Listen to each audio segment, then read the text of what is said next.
When someone gets ready to think about this mindset with the violent criminal actor, where do you start? It's a big thing. I start with the notion that it's an interaction. It's an interaction between the self-defined person that we've talked about and a violent criminal actor at this point. And I think of the 5 W's of that interaction, right? Who will be involved, right?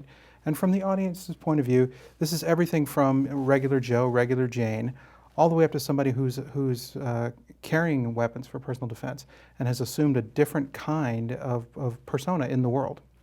And that person will encounter all sorts of different folks in the world. First off, what I call the artifact, just the artifacts of your daily life in the community. A homeless guy, an older person confused, young kids running down the street.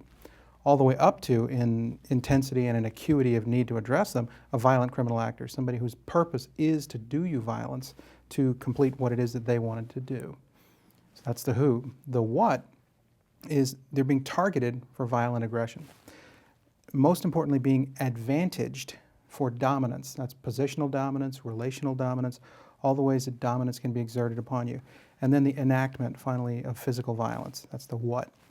But the what also involves conceptualizing yourself as a target, not as a victim. And we can talk quite a bit about that if you want. But targeting is an external process. But victim selection involves a lot of feedback from you, from your audience member, from the good guy, so to speak. Who, what, when. It'll most certainly not be at a time of our choosing. I mean, the old joke, if you knew there was going to be a gunfight at 2, you'd bring friends with long guns. Myself, I wouldn't go at all if they told me there was going to be a gunfight at 2. But we can think about it in terms of least and most and minimum and maximum. The least advantageous time for you and the most advantageous time for a violent criminal actor is when it will happen. And the least and most likely are also kind of confusing because the least likely time for an assault is actually the best time for it because you will be less prepared for it, right? That least likely moment.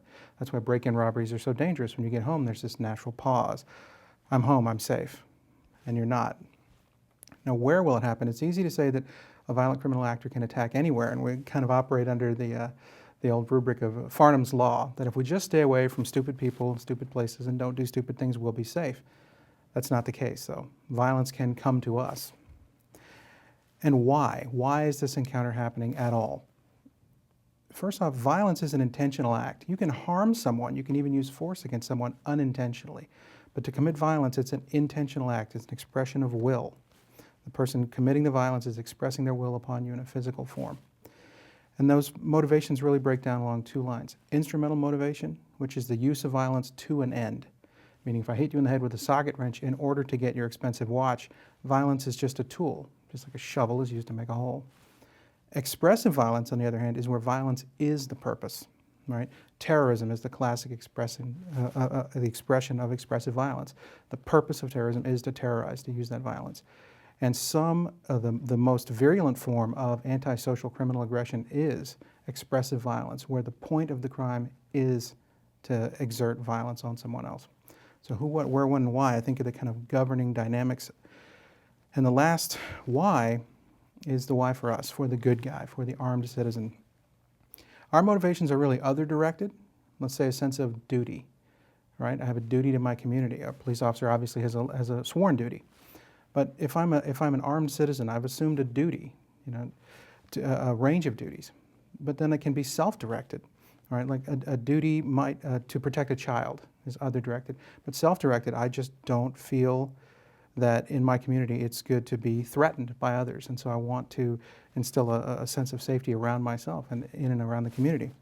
But each kind of motivation brings with it a risk profile and a risk threshold that you'll accept. I know plenty of people who would accept extraordinary risks to protect a child or protect a spouse, but they would never run those risks to protect themselves. So there's a lot going on, and the who, what, where, when, and why I think is the most important place to start.